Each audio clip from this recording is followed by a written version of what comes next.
The heavy oak The monarchy doors of the faces an throne room had unprecedented witnessed crisis. We must centuries adapt. of royal Your decisions, Majesty, what are you proposing? A new but era, none Kate. quite like this. This life, King it's Charles not what it III seems, stood is at it? the massive No. windows But overlooking we the face it palace together. gardens, his weathered hands This clasped request behind defies his 3 back centuries of as protocol. It rain may save the streaked crown ancient or destroy glass. it. I Behind understand him, the risk. the most powerful advisors in the British monarchy sat in stunned Your silence around a Majesty. mahogany table that had hosted discussions of war, Kate, peace, we need to and discuss empire. the immediate The future of choice the before monarchy. them would either Of course, save Your the Majesty, crown how can I or help? destroy Parliament it is forever. in revolt. Princess Catherine Your sat Majesty, I perfectly understand still the in her gravity chair, of this request. her The sapphire consequences engagement will be ring catching the irreversible. dim It is the light as only she choice. processed what had just been asked of her.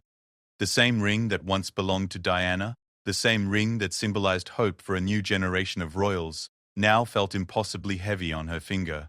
The king had just made a request that went against 300 years of royal protocol, tradition, and everything the palace had stood for. In the corner, Prince William's face had gone ashen. His brother Harry's empty chair seemed to mock them all, a reminder of how fractured the royal family had become. The Archbishop of Canterbury shifted uncomfortably, while the Queen Consort Camilla stared at her hands, knowing that what happened in the next few minutes would determine whether her stepson's reign would be remembered as brave or catastrophic. The silence stretched on, thick with the weight of history and consequence. Outside, photographers waited behind palace gates, completely unaware that the woman they had watched grow from a commoner into a princess was about to be offered something that had never been given to anyone like her in the entire history of the British crown. Charles turned slowly from the window, his eyes meeting Kate's across the room. The decision he was about to make public would send shockwaves through Parliament, cause constitutional experts to scramble for precedents that didn't exist, and potentially trigger the biggest crisis the monarchy had faced since the abdication of Edward VIII. But sometimes, when everything is falling apart, the most dangerous choice is also the only one that makes sense. Kate's voice, when she finally spoke, was barely above a whisper, but it carried the power to reshape an empire. "Your Majesty," she said, and the fate of the British crown hung in the balance of her next words. 3 weeks before that fateful meeting in the throne room, Princess Catherine had been living what most people would consider a fairy tale life. She woke up in Kensington Palace to the sound of her children laughing in the gardens below, spent her mornings reviewing charitable commitments, and attended state functions where she smiled gracefully, while diplomats praised her poise and dedication. The British press had largely fallen in love with her, and opinion polls consistently showed her as the most popular member of the royal family after the late Queen Elizabeth. But fairy tales, as Kate had learned over the past 13 years of royal life, often hide darker truths beneath their polished surfaces. The first sign that something was seriously wrong came during a seemingly routine breakfast meeting with King Charles in his private study at Clarence House. Kate had expected to discuss the upcoming Commonwealth Day celebrations and her role in the service at Westminster Abbey. Instead, she found the king pacing behind his desk, surrounded by stacks of official documents, newspaper clippings, and what appeared to be legal briefs. "Catherine," he said without looking up from a particularly thick folder, "we need to discuss the future of the monarchy. Not the distant future, but the immediate future. The next few months, specifically." Kate settled into the leather chair across from his desk, noting the unusual tension in his voice. In all her years of knowing Charles, first as her father-in-law and now as her sovereign, she had rarely seen him this agitated. His normally immaculate appearance showed signs of strain. His tie was slightly askew, and there were dark circles under his eyes that suggested he had been losing sleep. "Of course, Your Majesty. How can I help?" Charles finally stopped pacing and looked at her directly. What she saw in his eyes made her stomach clench with worry. This wasn't the confident king who had waited decades to take the throne. This was a man who looked genuinely frightened. "Parliament is in revolt," he said simply. "Not publicly, not yet. But behind closed doors there are discussions happening that would have been unthinkable just months ago. The Prime Minister came to see me yesterday, and the conversation was unlike any I have ever had with a sitting leader of government." Kate felt a chill run down her spine. The relationship between the Crown and Parliament had been carefully maintained for generations, built on mutual respect and constitutional tradition. If that relationship was fracturing, it meant the very foundation of British government was at risk. "What kind of discussions?" she asked carefully. Charles picked up one of the legal documents from his desk and handed it to her. The letterhead belonged to one of London's most prestigious constitutional law firms. As Kate scanned the dense legal language, certain phrases jumped out at her like warning sirens. Constitutional crisis, parliamentary supremacy, abdication procedures, and most chilling of all, republic transition protocols. "They are seriously considering abolishing the monarchy," Charles said, his voice barely steady, not in some distant future when I am gone, but now. Within the year, possibly within months. Kate set the document down with trembling hands. She had always known that Republican sentiment existed in Britain, but it had seemed like a fringe movement, something that politicians occasionally mentioned to appeal to certain voters, but never seriously pursued. The idea that it had progressed to the point where constitutional lawyers were drafting actual transition documents was almost incomprehensible. But why now? She asked. Your coronation was successful. The public response has been generally positive, and the monarchy's approval ratings are stable. Charles laughed, but there was no humor in it. Stable is not enough anymore, Catherine. The economic situation is deteriorating rapidly. The cost of living crisis has people questioning every public expense, and the royal household represents a very visible target for that frustration. But more than that, there is a fundamental shift happening in how people view authority, tradition, and inherited privilege. He walked to the window and stared out at the London skyline, where cranes and construction equipment dotted the horizon like mechanical vultures. The younger generation, particularly those under 30, increasingly see the monarchy as an outdated institution that serves no practical purpose in modern society. They look at other European countries that have abolished their monarchies and see thriving democracies that function perfectly well without kings and queens. Kate processed this information, trying to understand the full scope of what he was telling her. Surely there is still significant support for the monarchy. The polls consistently show majority approval. Polls can change quickly, Charles replied grimly, and they are already shifting. More concerning is what is happening in the Parliament itself. The Prime Minister told me that a growing number of MPs from both major parties are privately expressing doubts about the monarchy's continued relevance. They see it as a potential liability in upcoming elections, especially if economic conditions continue to worsen. The weight of what he was describing began to sink in for Kate. This was not simply a temporary political challenge that could be weathered with careful public relations and a few well-timed charitable appearances. This was an existential threat to an institution that had survived world wars, economic depressions, and massive social upheavals. What triggered this? There must have been some specific incident or series of events. Charles returned to his desk and pulled out a thick folder filled with newspaper clippings and printed social media posts. It started with the expenses review. When the government demanded detailed accounting of royal household spending, they uncovered some unfortunate optics. Nothing illegal or even technically inappropriate, but in the context of widespread economic hardship, certain expenditures appeared tone-deaf. He spread several newspaper headlines across the desk. Royal renovation costs £12 million while food banks struggle. Palace parties cost more than NHS budget increase. King's travel expenses could fund 200 teacher salaries. Kate winced as she read them.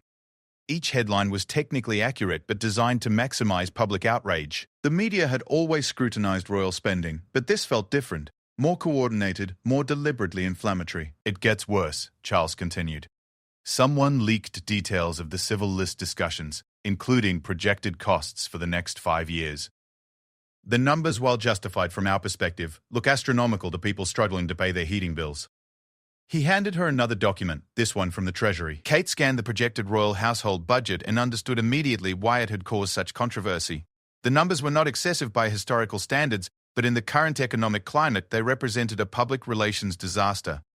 The leaked budget became a rallying point for Republican activists, Charles explained. They organized demonstrations, started online campaigns, and began pressuring MPs to take formal positions on the monarchy's future. What started as general economic frustration focused into specific anti-monarchist sentiment. Kate thought about the recent public engagements she had attended. She had noticed more protesters than usual, and their chants had become more specifically anti-royal rather than generally anti-government. At the time, she had assumed it was simply the normal ebb and flow of public opinion. Now she realized she had been witnessing the early stages of an organized campaign. "How bad is the situation in Parliament?" she asked. Charles's expression darkened further. "Bad enough that the Prime Minister felt obligated to warn me." According to his count, roughly 30% of MPs would support a referendum on abolishing the monarchy if a vote were held today. That number grows to nearly 50% among MPs under age 40. The implications hit Kate like a physical blow. If those numbers continued to trend in the wrong direction, Parliament could potentially force a constitutional crisis that would end centuries of monarchical tradition. Is there any way to reverse this trend? Surely the government has some interest in maintaining stability. The Prime Minister is caught between conflicting pressures, Charles replied. On one hand, he recognizes that abolishing the monarchy would create massive constitutional uncertainty and potentially damage Britain's international reputation. On the other hand, he is facing enormous pressure from his own party to be seen as responsive to public concerns about economic inequality. Charles pulled out his chair and sat down heavily, suddenly looking every one of his 75 years. The most troubling part is that some very intelligent people are beginning to argue that abolishing the monarchy would actually benefit the country economically and politically. They present detailed analyses showing how much money could be saved, how government could be streamlined, and how Britain could project a more egalitarian image internationally. Kate had heard these arguments before, but they had always seemed theoretical. The idea that they were being seriously discussed by people in positions of actual power was deeply unsettling. What does the palace staff think? Surely they have strategies for addressing this kind of challenge. Charles's laugh was bitter. The palace staff is terrified. Half of them are updating their resumes while the other half are in complete denial about the seriousness of the situation. The traditional approaches for managing royal crises simply do not apply to this scenario. He gestured at a stack of memos and reports on his desk. They have proposed everything from increasing charitable activities to modernizing the monarchy's image through social media campaigns. All worthy ideas, but fundamentally inadequate for the scale of the challenge we are facing. Kate understood his frustration. The royal household had generations of experience managing scandals, public relations problems, and political difficulties. But they had never faced the possibility that the institution itself might simply be voted out of existence by a democratic process.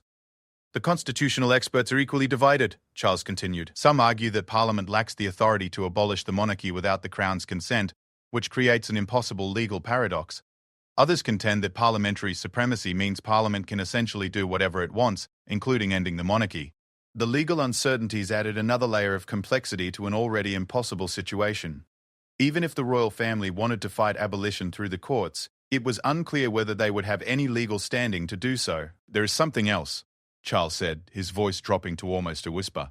The Prime Minister hinted that if public opinion continues to turn against the monarchy, his government might need to actively support abolition to maintain its own political viability.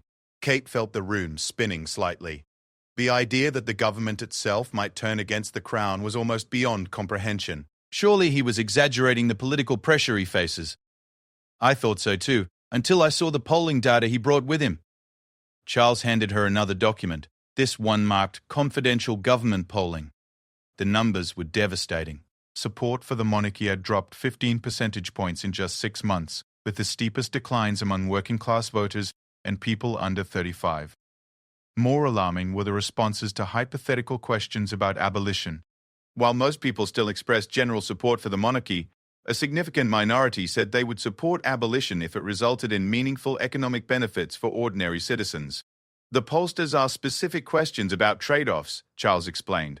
Would you support abolishing the monarchy if it meant increased funding for the NHS?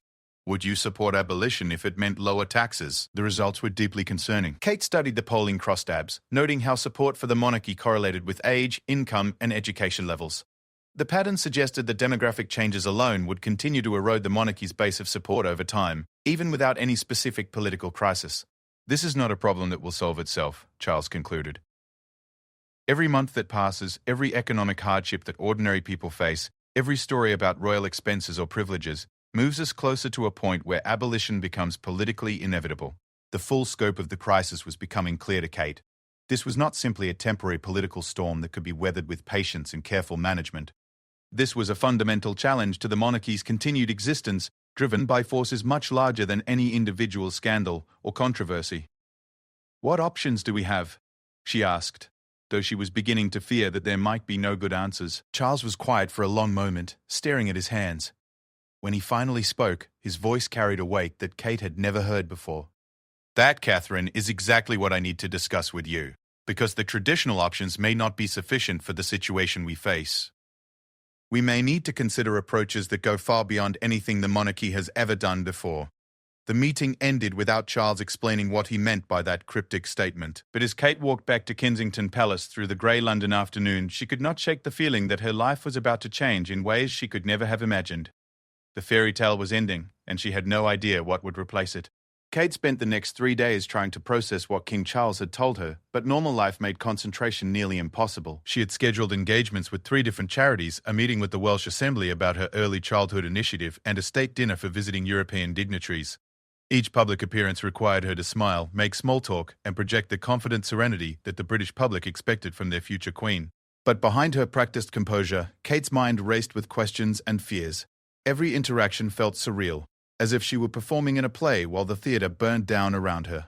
When photographers captured her laughing with children at a London hospital, she wondered if those images might someday be among the last official photographs of the British monarchy. The breaking point came on Thursday evening, when William returned home from a week-long tour of Scotland. Kate had been dreading this conversation, unsure how much Charles had told his son about the crisis, and uncertain how William would react to the news that his future inheritance might simply evaporate. They sat in their private sitting room at Kensington Palace after the children had gone to bed, the space illuminated only by a few table lamps and the fire crackling in the Georgian fireplace. William looked exhausted from his tour, but Kate could see the familiar spark of enthusiasm in his eyes as he described the renewable energy projects he had visited in the Highlands.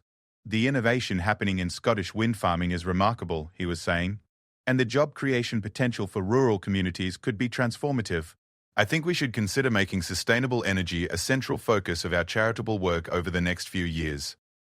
Kate watched her husband's animated gestures and felt her heart breaking. His optimism about future royal projects seemed almost naive in light of what she now knew. How could she tell him that there might not be a next few years of royal work to plan? "William," she interrupted gently, "we need to talk about something your father told me earlier this week." Something in her tone must have alerted him to the seriousness of the conversation. His expression immediately shifted from enthusiasm to concern. "Is he all right? Is this about his health?" "No, it's not about his health. It's about the monarchy itself." Over the next hour, Kate carefully recounted everything Charles had shared with her, the parliamentary discussions, the polling data, the Prime Minister's warning, and the constitutional lawyer's preparations for potential abolition. William listened in complete silence, his face growing paler with each revelation. When she finished, he sat quietly for several minutes, staring into the fire. Kate could almost see him working through the implications, his trained mind analyzing the political and constitutional ramifications of what she had described. "How long have they been discussing this in Parliament?" he finally asked. "Your father said the serious conversation started about 3 months ago, but the preliminary discussions may have been happening for longer." William stood up abruptly and began pacing, a habit he had inherited from his father. 3 months, and nobody thought to inform the heir to the throne that his inheritance was under active threat? Kate heard the anger in his voice, but also something deeper: hurt. William had spent his entire life preparing for kingship, had sacrificed normal experiences and personal freedom in service of an institution that might not exist when his time came to lead it. "I think your father was trying to shield you from the stress until he had a better understanding of how serious the threat really was." "Shield me?" William's voice rose slightly. "Kate, if Parliament abolishes the monarchy, it doesn't just affect my father's reign. It affects our children's entire future. George will never be king, Charlotte will never be a working royal, Louis will grow up as the younger son of a former prince." The full impact of the crisis hit Kate with new force as William articulated its effects on their family. She had been focused on the immediate political and constitutional challenges, but he was right to think about their children. George, at 10 years old, was already beginning to understand his role as future king. How would they explain to him that everything he had been taught about his destiny might suddenly become irrelevant? "There has to be something we can do," William said, though he sounded more desperate than confident. "Surely the monarchy has faced existential threats before and survived." Kate thought about the historical crises that had tested the crown: the English Civil War, the abdication crisis, the Troubles during the 90s, but all of those had been resolved through dramatic individual actions or political maneuvering. This felt different, more systematic, and harder to counter with traditional royal responses. "Your father seemed to think that conventional approaches would not be sufficient for this situation. He mentioned considering approaches that go beyond anything the monarchy has ever done before." William stopped pacing and looked at her sharply. "What kind of approaches?" He didn't say, but I got the impression he had something specific in mind. Before William could respond, Kate's phone buzzed with a text message from Charles's private secretary. "His Majesty requests your presence at Clarence House tomorrow morning at 9 a.m. Prince William should accompany you if possible." William read the message over her shoulder. I suppose we are about to find out what unconventional approaches he had in mind. The next morning arrived grey and drizzling, matching Kate's mood as their car pulled through the gates of Clarence House. She noticed more security than usual, and the staff seemed unusually tense as they were escorted to Charles's study. They found the king waiting with an unexpected group of advisors. In addition to his usual private secretaries, the room included Sir Robert Fellows, a former private secretary to Queen Elizabeth, who had returned to advise Charles during the current crisis. More surprisingly, there was Dr. Sarah Chen, a constitutional law professor from Cambridge, whom Kate recognized from television discussions about political reform. Most shocking of all was the presence of Lord Hardinge, a Labour peer who had been openly critical of the monarchy in the past and had once co-authored a pamphlet titled Republican Britain, A Democratic Future. "Thank you both for coming," Charles said, gesturing for them to take seats around a small conference table. "I realize this is an unusual group, but the situation we face requires us to consider options that would have been unthinkable under normal circumstances." William's eyes fixed on Lord Hardinge. "Your Majesty, with respect, why is someone who advocates for abolishing the monarchy participating in discussions about saving it?" Lord Hardinge smiled slightly. "Because, Your Royal Highness, I may be the only person in this room who truly understands the arguments and motivations of those who want to end monarchical government. If you want to counter a movement, you need to understand it from the inside." Dr. Chen opened a thick folder on the table. "We have spent the past month analyzing the constitutional and political challenges facing the monarchy. Our conclusions are sobering, but we believe there may be a path forward that could not only preserve the institution, but actually strengthen it for the future." Kate felt a spark of hope for the first time since learning about the crisis. "What kind of path?" "Before we discuss solutions," Sir Robert interjected, "you need to understand exactly how bad things have become. The polling data His Majesty showed you last week was already out of date." He handed them a new set of documents. The latest numbers were devastating. Support for the monarchy had dropped another 5 percentage points, with particularly steep declines in the north of England and among voters between 25 and 40. "More concerning," Dr. Chen added, "is that opposition to the monarchy is becoming more organized and sophisticated. Republican groups that were once fractured and ineffective are now coordinating their efforts and developing coherent political strategies." Lord Hardinge nodded grimly. "They have learned from successful Republican movements in other countries. They are not simply criticizing the monarchy in abstract terms, but proposing specific alternative systems of government that sound reasonable and practical to ordinary voters." Williams studied the polling data with growing alarm. "How long do we have before this becomes irreversible?" "That depends on several factors," Sir Robert replied. "Economic conditions, political developments, and frankly, how the royal family responds to the crisis. But our best estimate is that you have perhaps 12 to 18 months before Republican sentiment reaches a critical mass that makes abolition politically inevitable." The timeline was much shorter than Kate had expected. 18 months seemed impossibly brief to reverse decades of growing Republican sentiment. "Now," Charles said, "let me explain the approach we believe might save the monarchy, although it would require changes so fundamental that the institution would emerge almost unrecognizable from its current form." Kate felt her pulse quicken. Whatever Charles was about to propose, she sensed it would be radical enough to shock everyone in the room. "The core problem," Chen began, "is that the monarchy is increasingly seen as an expensive, undemocratic relic that serves no essential purpose in modern society. Traditional responses to this criticism have focused on defending the monarchy's historical value and ceremonial functions. But defense alone is not sufficient," Lord Hardinge continued. "People want to see concrete benefits from their institutions, especially during economic hardship. The monarchy needs to demonstrate that it provides unique value that could not be achieved through other means." Sir Robert leaned forward. "We propose transforming the monarchy from a primarily ceremonial institution into something unprecedented, a constitutional monarchy with enhanced democratic legitimacy and expanded powers to address national challenges." Kate was confused. Enhanced democratic legitimacy? How can an hereditary institution become more democratic? "Through voluntary submission to regular democratic approval," Dr. Chen explained. "Imagine a constitutional amendment requiring that the monarch's position be confirmed by national referendum every 10 years. The sovereign would retain the crown only with explicit majority support from the people."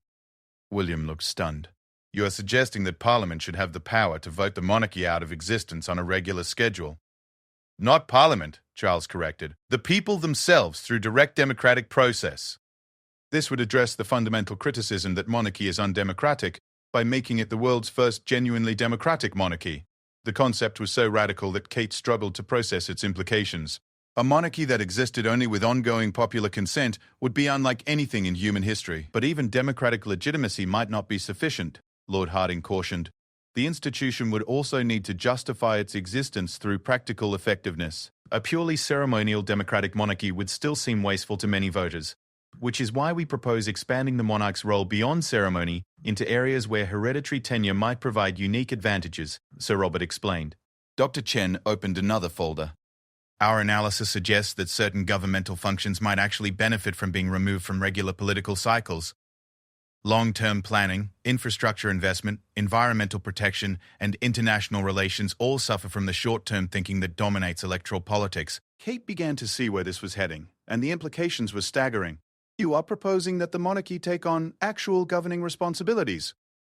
Carefully defined and democratically supervised governing responsibilities, Charles clarified. Areas where the monarch's independence from electoral politics and permanent tenure could serve the national interest. William shook his head slowly. This would require completely rewriting the constitutional relationship between the Crown and Parliament. The changes would be unprecedented. Unprecedented times require unprecedented solutions, Lord Harding replied. The alternative is likely abolition within 2 years based on current trends. Sir Robert spread several documents across the table. We have drafted preliminary proposals for what we call enhanced constitutional monarchy. The monarch would retain traditional ceremonial functions while gaining new authority over specified long-term national priorities. Kate scanned the proposals, her mind reeling. The suggested reforms included royal oversight of infrastructure spending, direct monarchical involvement in climate change policy, expanded diplomatic authority, and coordinated management of national economic planning. Parliament would retain ultimate authority through its power to modify the monarch's expanded responsibilities.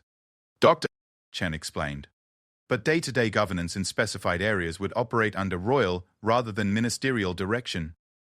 And the democratic referendum every 10 years would ensure popular approval for this expanded role, Charles added.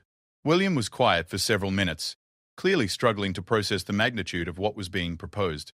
Even if this were constitutionally possible, which I doubt, how could we possibly persuade Parliament to voluntarily surrender significant governmental authority to the Crown? By demonstrating that royal governance in specific areas would produce better outcomes than traditional political management, Lord Harding replied. We would need to prove that enhanced monarchy serves the public interest more effectively than pure parliamentary democracy. Kate realized that what they were discussing was not simply reform of the monarchy, but fundamental transformation of British government itself. The constitutional implications were so vast that she wondered if they were even legally possible. There is one more element to this proposal, Charles said quietly. For enhanced constitutional monarchy to succeed, it would require leadership that combines traditional royal authority with modern democratic sensibilities. It would require a public face that people trust to exercise expanded governmental power responsibly. Something in his tone made Kate look at him more carefully. She saw in his eyes the same expression he had worn when he first told her about the crisis, fear mixed with determination. Your Majesty, she said slowly, what are you asking me to do? Charles's answer would change everything she thought she knew about her role, her future, and the nature of monarchy itself. Charles stood and walked to the tall windows overlooking the garden, his hands clasped behind his back in the gesture Kate had come to recognize as his way of preparing for difficult conversations. The room fell silent except for the steady drumming of rain against the glass. Catherine, he said without turning around, you have spent 13 years proving that you understand both the traditional responsibilities of monarchy and the expectations of modern democratic society. You have managed to maintain public respect while adapting royal protocols to contemporary values. Kate felt a chill of premonition. Your Majesty, I am honored by your confidence, but I am not sure I understand what you are suggesting. Charles turned to face her, and she saw something in his expression that made her stomach clench with anxiety. The enhanced constitutional monarchy we have been discussing would require leadership that the public trusts absolutely. Someone who represents both the dignity of the Crown and the democratic aspirations of the British people. William leaned forward in his chair. Father, what exactly are you proposing? I am proposing, Charles said slowly, that Catherine become the first democratically appointed constitutional monarch in British history. Not through succession, but through direct selection by Parliament, with subsequent approval by national referendum. The words hit Kate like physical blows. She gripped the arms of her chair, struggling to process what she was hearing. Your Majesty, that is impossible. The succession is established by law. Parliament cannot simply set aside the line of succession. Chen spoke up quietly. Actually, Parliament can modify succession laws, as demonstrated by the Succession to the Crown Act 2013. What His Majesty is proposing would require new legislation, but it would not be constitutionally impossible. Kate's mind raced through the implications. You are suggesting that I bypass William and become Queen while he is still alive? That would overturn 1,000 years of monarchical tradition. Quote, not bypass, Charles corrected. William would remain heir to the throne under traditional succession law, but the enhanced constitutional monarchy position would be separate from the historical crown. Think of it as creating a new constitutional role that combines monarchical authority with democratic legitimacy. Sir Robert opened another folder on the table. We have been working with constitutional lawyers to draft the necessary legislation. The traditional monarchy would continue to exist in ceremonial form, while the enhanced constitutional monarchy would exercise the expanded governmental functions we discussed. Kate looked at William, trying to gauge his reaction to this extraordinary proposal. His face was unreadable, but she could see the tension in his posture. So there would be 2 monarchs? William asked. One ceremonial and one functional? Initially, yes, Lord Harding replied. His Majesty would retain the traditional crown, while Catherine would hold the enhanced constitutional position. Over time, the 2 roles might merge, but the initial separation would ease the constitutional transition. Kate stood up abruptly, needing to pace while she processed this information. Why me? Why not William? He is the heir to the throne. He has been preparing for leadership his entire life. Charles's expression grew sad. Because William carries the baggage of inherited privilege in a way that you do not. Voters might accept enhanced monarchical authority from someone they see as having earned her position through merit and public service. Also, Dr. Chen added gently, polling data shows that you are significantly more popular than any other member of the royal family, including Prince William. If enhanced constitutional monarchy is to succeed, it needs a leader with maximum public trust. The compliment felt like a burden rather than praise. Kate had worked hard to earn public respect, but she had never imagined that success might lead to this kind of responsibility. What would this enhanced constitutional monarchy actually involve? She asked. What would I be expected to do? Sir Robert spread several detailed documents across the table. The role would combine traditional royal duties with significant governmental responsibilities. You would oversee long-term infrastructure planning, coordinate national climate change policy, manage international trade relationships, and direct economic development initiatives. Kate scanned the documents, her alarm growing with each page. This is not monarchy, this is being head of government. You are asking me to become, essentially, a democratic dictator. Not a dictator, Lord Harding corrected. A constitutional leader with carefully defined powers, subject to parliamentary oversight and regular democratic approval. But yes, the role would involve genuine governmental authority, beyond anything the monarchy has exercised since the 18th century. William had been studying the constitutional proposals. How would this work practically? Would Catherine have a cabinet? Would she answer to Parliament? She would have advisers appointed by Parliament, Dr. Chen explained. And Parliament would retain ultimate authority to modify her powers or remove her from office. But within her defined areas of responsibility, she would operate independently of ministerial direction. Kate sat back down, feeling overwhelmed by the scope of what was being proposed. And you believe that Parliament would actually approve this kind of power transfer? Not the current Parliament, Charles admitted, but if the economic situation continues to deteriorate and public frustration grows, they might be willing to experiment with alternative governance structures. Sir Robert nodded. The key is presenting enhanced constitutional monarchy as a solution to governmental dysfunction, rather than an expansion of royal privilege. If voters believe it would improve their lives, they might support it. Kate thought about the practical implications of what they were describing. Even if Parliament approved this and the public supported it, I would need to learn how to actually govern. I have experience with charitable work and public engagement, but managing economic policy or international relations requires expertise I simply do not have. Which is why the transition would be gradual, Lord Harding replied. You would start with limited responsibilities and expand your role as you gained experience. The learning curve would be steep, but we believe you have the intelligence and work ethic to master it. William finally spoke up. What happens to the traditional monarchy if this enhanced constitutional role proves successful? Would the historic crown simply fade into irrelevance? Charles looked uncomfortable with the question. That would depend on how the two roles evolved. It is possible that future constitutional development would merge them into a single democratic monarchy. It is also possible that the traditional crown would be abolished once the enhanced constitutional system proved effective. Kate realized that Charles was potentially proposing the end of his own dynasty's reign. The enhanced constitutional monarchy might begin as a complement to traditional royalty, but if successful, it could eventually replace it entirely. Your Majesty, she said slowly, are you asking me to help you abolish the monarchy in order to save it? Charles smiled sadly. I am asking you to help me transform the monarchy into something that can survive in a democratic age. Whether that transformation preserves the historical institution or replaces it with something new may not matter, as long as the essential function of providing stable, long-term leadership is maintained. The conversation continued for another 2 hours, with the constitutional experts explaining the legal mechanisms for implementing enhanced constitutional monarchy and the political advisors discussing strategies for building parliamentary and public support. But Kate found herself struggling to focus on the details. The fundamental question occupied her entire mind. Was she prepared to accept responsibility for reimagining British government? As the meeting ended and plans were made for follow-up discussions, Kate walked out of Clarence House in a daze. William was quiet during the drive back to Kensington Palace, and she could tell he was as overwhelmed as she was. That evening, after the children were in bed, they sat in their kitchen with cups of tea and tried to make sense of what they had heard. Do you think it could actually work? William asked. Kate had been wondering the same thing. The constitutional theory seems sound, assuming Parliament would agree to it, but the practical challenges would be enormous. Are you seriously considering it? Kate was quiet for a long time. I keep thinking about the children. If the monarchy is abolished, what kind of future will they have? George has been raised to believe he will be king someday. How do we explain to him that his destiny has evaporated?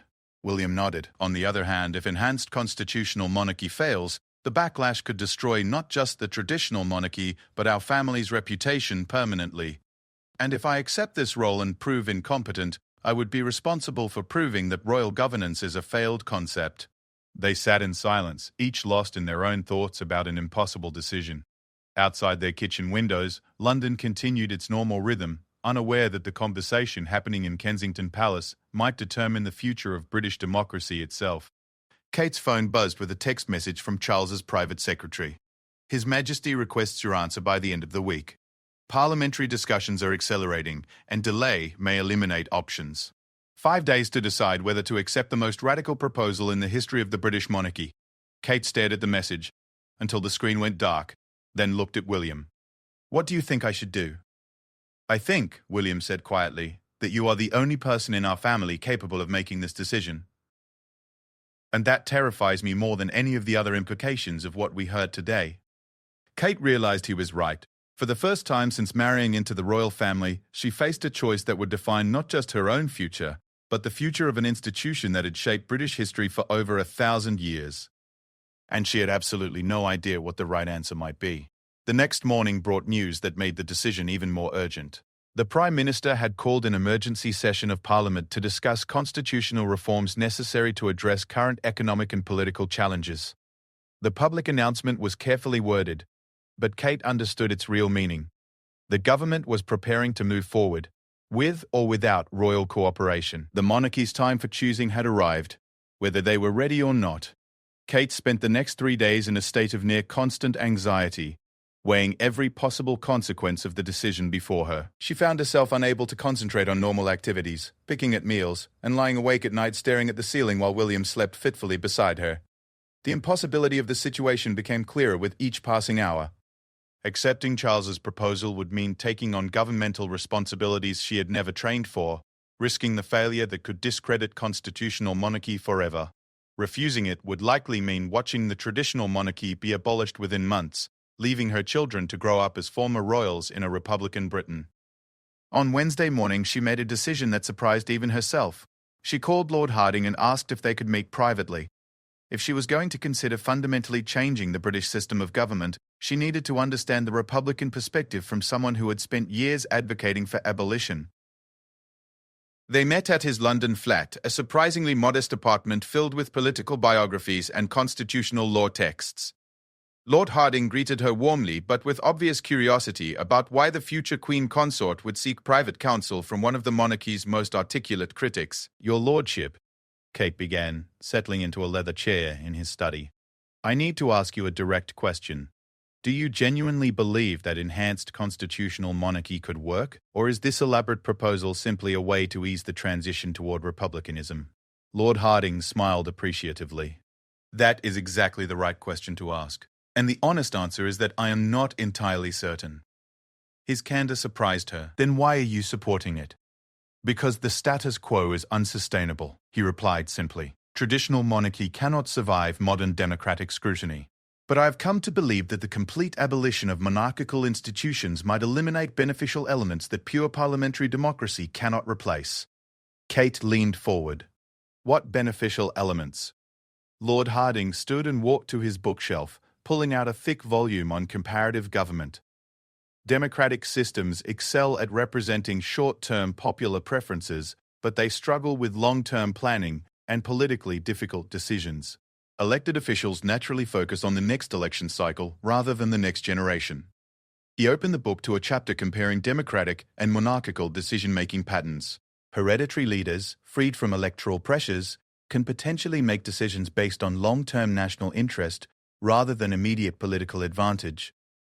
Kate had never heard the case for monarchy made in such pragmatic terms, but surely elected leaders can also consider long-term consequences. "They can, but the systemic incentives work against it," Lord Hardinge replied. "Consider climate change policy. Everyone agrees it requires difficult short-term sacrifices for long-term benefits, but democratic politicians who impose those sacrifices often lose elections to opponents promising immediate relief." The logic was compelling, but Kate remained skeptical. How do we know that monarchical decision-making would be better? Historical evidence suggests that hereditary rulers are just as likely to make poor choices as elected ones. "Absolutely correct," Lord Hardinge agreed, "which is why enhanced constitutional monarchy includes democratic oversight and regular approval. We would gain the potential benefits of long-term thinking while maintaining democratic control over outcomes." Kate studied the constitutional diagrams in his book, trying to visualize how this hybrid system would function in practice. What happens if the enhanced constitutional monarch makes decisions that prove unpopular or harmful? Parliament retains the power to override any monarchical decision with a 2/3 majority vote, Lord Hardinge explained. And of course, the 10-year referendum process allows voters to remove an ineffective monarch entirely. The conversation continued for nearly 2 hours, with Lord Hardinge explaining his evolution from Republican advocate to supporter of democratic monarchy. His arguments were intellectually persuasive, but Kate left his flat with even more questions than answers. That afternoon brought another complication: a call from the Prime Minister's office requesting an urgent meeting with both Kate and William. The tone of the request suggested that the government was no longer willing to wait for royal deliberations. They met the Prime Minister at Downing Street, in the same room where countless critical decisions about British governance had been made. The PM looked exhausted and stressed, clearly feeling the pressure of managing both the economic crisis and a potential constitutional revolution simultaneously. "Your Royal Highnesses," he began without preamble, "I need to inform you about developments in Parliament that affect the choices facing the royal family." Kate felt her stomach tighten. "What kind of developments?" 3 separate groups of MPs have introduced legislation related to constitutional reform," the Prime Minister replied. "One proposes a referendum on abolishing the monarchy entirely, another calls for dramatic reduction in royal funding and authority. The third, interestingly, proposes something very similar to the enhanced constitutional monarchy that His Majesty discussed with you." William exchanged glances with Kate. "How much support do these proposals have?" "Too much," the PM replied grimly. "Any one of them could potentially pass if brought to a vote today. The political momentum for constitutional change has reached a critical mass." Kate realized that their private royal deliberations were being overtaken by public political events. "What is your position on these proposals?" The Prime Minister was quiet for a moment, clearly choosing his words carefully. "My government's primary responsibility is maintaining political stability while addressing the economic challenges facing the country. If constitutional reform can serve those goals, we will support it." The careful diplomatic language did not hide his meaning. The government would support whichever option seemed most likely to succeed politically, regardless of royal preferences. How much time do we have before Parliament votes on these proposals? William asked. The earliest vote could come within 2 weeks, the PM replied. I wanted to give you advance warning because the outcome will obviously affect your family's future significantly. As they drove back to Kensington Palace, Kate felt the weight of approaching deadlines. The leisurely deliberation she had hoped for was being compressed into days or even hours. That evening, she called Charles and asked for an emergency family meeting. They gathered in the drawing room at Clarence's house. Charles, Camilla, William, Kate, and surprisingly, Princess Anne, who had been briefed on the crisis earlier that day. The political situation is moving faster than we anticipated, Charles began. We need to make decisions now rather than continuing to deliberate. Princess Anne, characteristically direct, cut to the heart of the matter. Catherine, are you prepared to accept the enhanced constitutional monarchy role, or should we begin planning for life as former royals? The bluntness of the question forced Kate to confront the decision she had been avoiding. I honestly do not know if I am qualified for such responsibility. None of us were qualified for our roles when we began, Camilla said quietly. Royal duty has always involved learning on the job while managing public scrutiny. Charles nodded. The difference is that traditional royal roles have been largely ceremonial for generations. What we are proposing would require you to exercise real governmental authority. Kate looked around the room at faces that had become family over 13 years of marriage to William. These people had supported her through every challenge of royal life, but this decision was hers alone to make.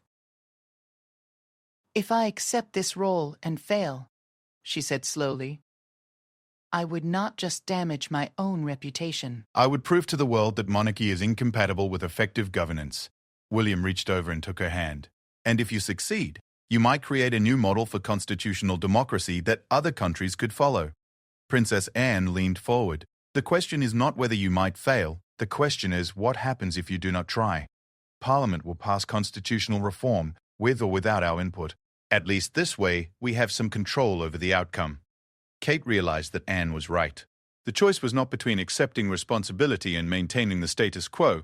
The choice was between attempting to guide constitutional change and allowing it to happen without royal involvement. What would be my first priority if I accepted this role, she asked Charles. Demonstrating that enhanced constitutional monarchy can address problems that traditional democratic politics cannot solve. He replied, you would need to choose an initial focus area where monarchical authority could produce tangible improvements in people's lives.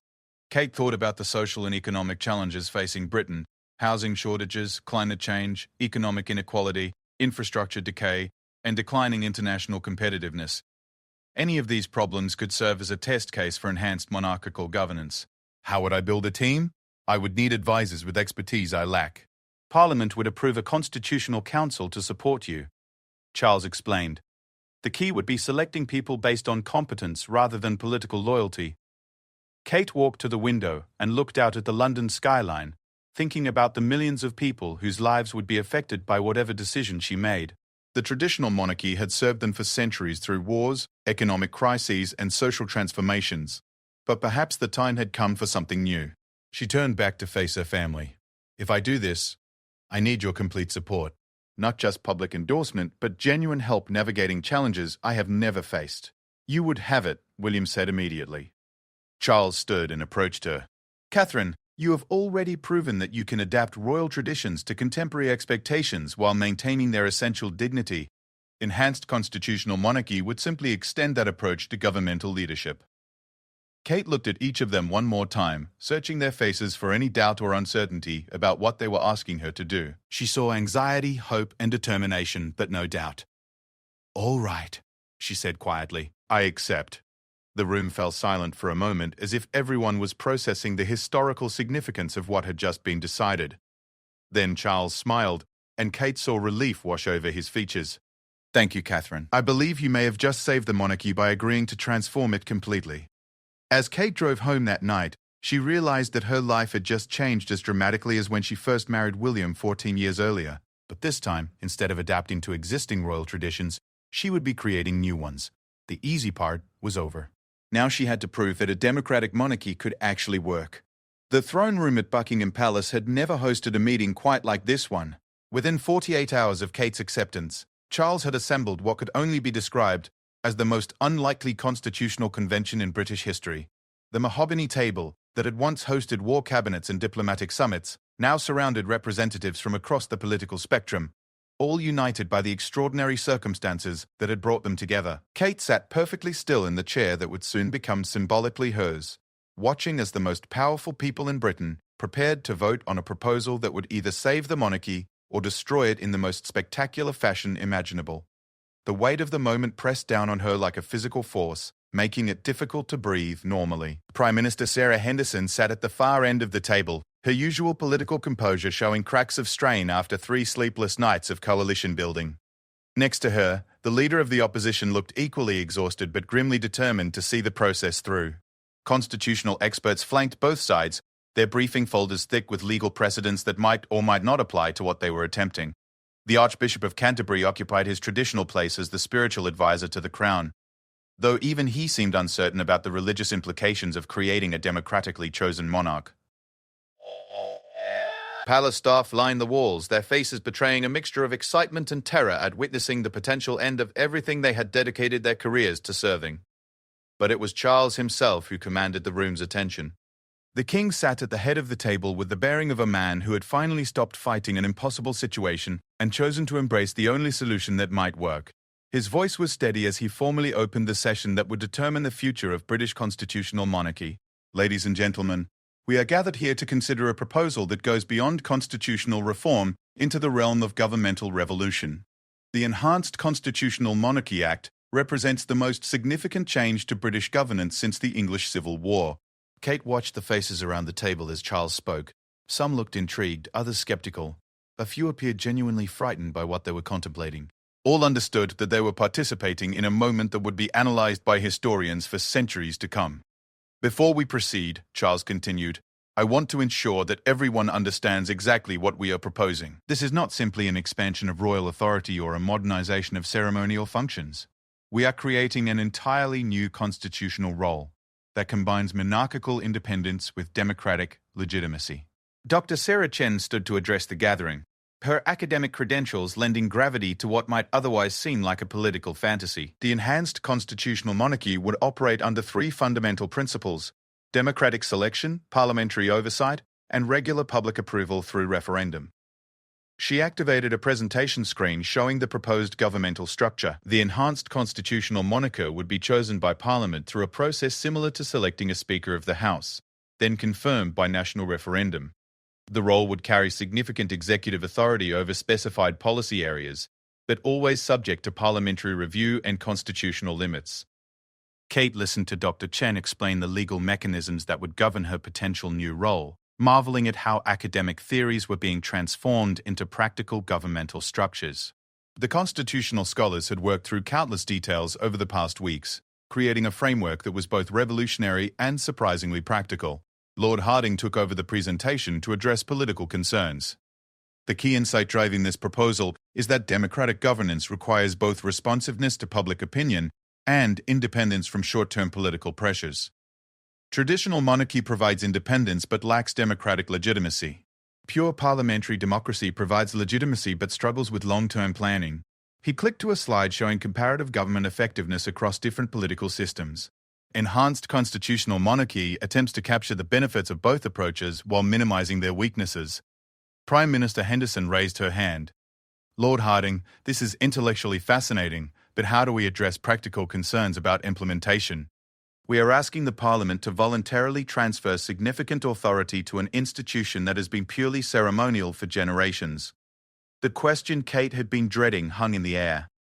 Everyone in the room understood the theoretical appeal of the proposal, but politics was about practical power, not constitutional theory.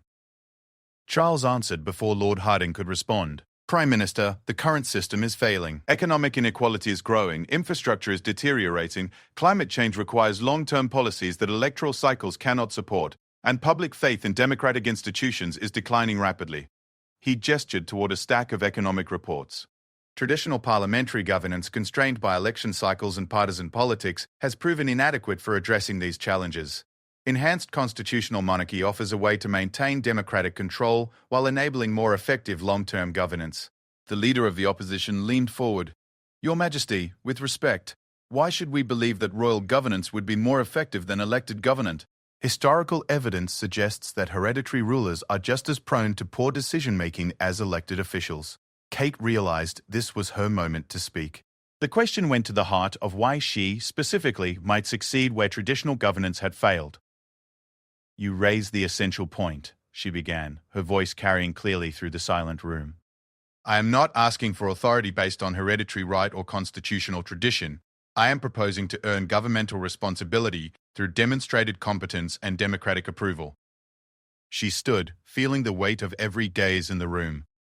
The enhanced constitutional monarchy position would not be inherited. It would be performance-based. If I prove incompetent or lose public support, Parliament can remove me and the experiment ends. Prime Minister Henderson nodded slowly. Princess Catherine, assuming Parliament approves this proposal and you are confirmed by referendum, what would be your immediate priorities?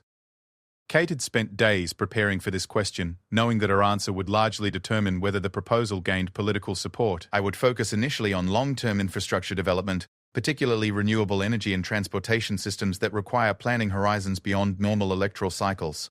She activated her own presentation, showing detailed policy proposals developed with expert advisors over the previous week.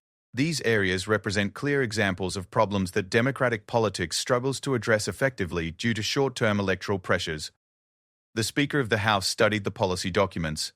How would you staff this new governmental role? Enhanced constitutional monarchy would require expertise that traditional royal households do not possess. Parliament would approve a constitutional council composed of experts selected through merit-based processes rather than political appointment, Kate replied. The council would provide technical expertise while maintaining democratic accountability through parliamentary oversight. For the next 3 hours, the discussion continued with increasing intensity. Constitutional lawyers debated legal precedents, political scientists analyzed governmental effectiveness, and elected officials wrestled with the practical implications of transferring executive authority to a democratically chosen monarch. Kate found herself answering increasingly detailed questions about policy implementation, international relations, and economic management. Each answer revealed how much she had learned during her crash course in governmental theory over the past weeks, but also how much she still needed to master. As the afternoon progressed, something remarkable began to happen. The initial skepticism in the room gradually gave way to serious engagement with the practical possibilities of enhanced constitutional monarchy. Politicians who had entered the meeting as reluctant participants began offering suggestions for implementation rather than simply raising objections. The turning point came when the Prime Minister asked a direct question that had been hovering over the entire discussion. If we proceed with this proposal and it succeeds, what happens to traditional monarchy? Charles answered with a candor that surprised everyone. Traditional ceremonial monarchy would likely become obsolete over time. Enhanced constitutional monarchy represents evolution rather than mere reform. We are not trying to save the old institution, we are trying to create a new one that serves contemporary needs. The honesty was breathtaking.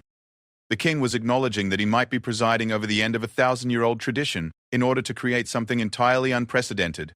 Princess Anne, who had remained silent throughout most of the meeting, spoke up for the first time. The fundamental question is whether we want constitutional change to happen with royal involvement or without it. Parliament has the power to abolish monarchy entirely. At least this approach gives us some control over our institutional future. Her blunt assessment focused the room's attention on the political reality underlying all their theoretical discussions. Constitutional change was coming, whether the royal family participated or not.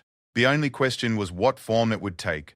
As evening approached, Charles called for a formal vote on proceeding with the Enhanced Constitutional Monarchy Act. The process was symbolic rather than legally binding, but it would signal whether the proposal had sufficient political support to move forward. Kate watched as hands rose around the table in support of the motion. Prime Minister Henderson voted yes. The leader of the opposition, after a long moment of hesitation, also raised his hand. Constitutional experts, political advisors, and even some of the more traditional palace staff indicated their support. When the count was complete, the Enhanced Constitutional Monarchy Act had received approval from more than 2/3 of those present. The proposal would move forward to Parliament for formal consideration. Charles stood to formally close the historic session. This concludes the most important constitutional discussion in British history since the establishment of parliamentary supremacy. What we have agreed to attempt has never been tried before by any nation. He looked directly at Kate. Princess Catherine, Parliament will now consider legislation that could make you the first democratically chosen constitutional monarch in world history. Are you prepared for that responsibility? Kate felt the weight of the moment settle over her like a mantle. Every person in the room, every member of Parliament, every citizen of the United Kingdom would be watching to see if she could prove that monarchy could adapt to serve democratic societies. Yes, Your Majesty, I am prepared. As the meeting dispersed and participants filed out of the throne room, Kate remained seated at the table, looking around at the ancient space that had witnessed so many pivotal moments in British history. In a few weeks, this room might host her selection as enhanced constitutional monarch, or it might host the final ceremonial functions of a monarchy being abolished entirely. William appeared beside her chair and placed a gentle hand on her shoulder. How do you feel? Kate considered the question carefully. Terrified and exhilarated in equal measure. We have either just saved the monarchy by completely transforming it, or we have created the most elaborate method of institutional suicide in political history. And which do you think it is? Kate stood and took one last look around the throne room before walking toward the doors. I suppose we will find out together. 3 weeks later, in this same room, Kate would be formally selected by Parliament as the first enhanced constitutional monarch in British history. The palace would fall silent not because the monarchy was ending, but because it was beginning something entirely new. The fairy tale was over, but the real story was just beginning.